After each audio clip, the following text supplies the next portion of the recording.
All right, so I want to finally talk about training for speed because there's a lot of confusion on like what is speed training. All right, and we've been doing these different movements to get our body ready to produce force and to swing with greater speed. But we actually have to practice swinging with greater speed.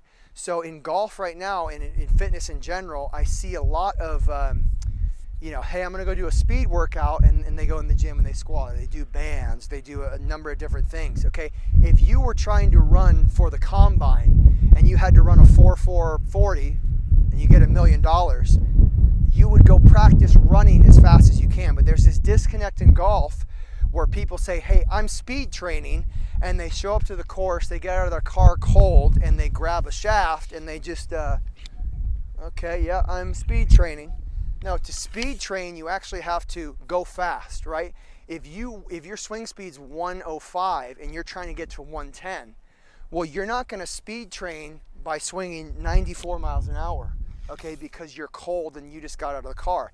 Even if you grab an underweight club, that's not how it works. The only way you're going to get faster is by going faster. All right, so at the end of one of these sessions, what I'm going to do with a client is I'm going to get them. So we're pretty good and heated now. We've been using a lot of force out of the ground. I'm going to start to get them to make some swings. All right, here's a heavier implement. All right, just make some swings, gaining some speed. Each one a little bit faster, about 10 consecutive, right? Working up to the point to where now when we grab this puppy, we're able to go as hard as we can. And there's not a governor on us because we're not quite warmed up or we're still a little bit cold, right? So some of my favorite movements, again, are this drag and throw. I love the step behind drill. I love the walk through, so I'd be here, like that Happy Gilmore. I love the drop step. So I'll be here, drop step, swing.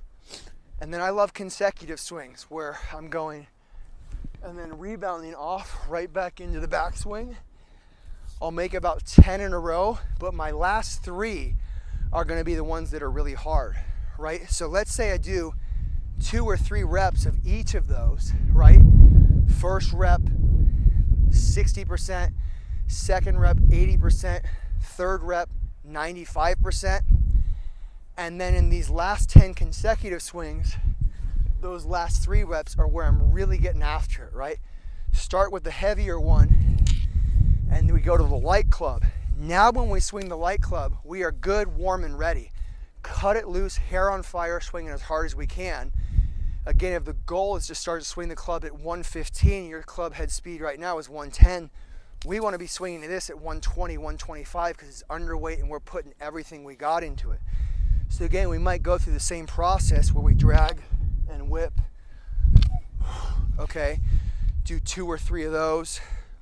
We do a step behind, 2 or 3 of those. We do a Happy Gilmore walk through, 2 or 3 of those. Again, not every rep as hard as you can, all right, but feel yourself gain speed. Okay, we do a couple drop steps. 1, this one's harder. 2, this one's my hardest. 3, and then give me 10 consecutive swings. 1, 2, each one a little harder. 3, 4, 5, 6, 7, 8. It's about top speed for me, okay? So 7, 8, 9, 10, somewhere in there, gaining speed. The principle is very simple, all that information to say. If you want to get faster, guys, you actually have to go fast. You have to go faster. So use the exercises that we did to carry over into you actually swinging the club as hard and as fast as you can. That's how we're going to gain a ton of speed. All right, so I hope you guys enjoyed that, and I want to encourage you This is not a prescriptive sets and reps things. You have to do these exercises. That's kind of a framework, and I want you to have the liberty to branch out from there. Get creative with some of these exercises, but just keep the principles intact of having a good foundation in your core, a good power output with the implements, and then work through a variety of different ranges of motion and movement patterns, okay?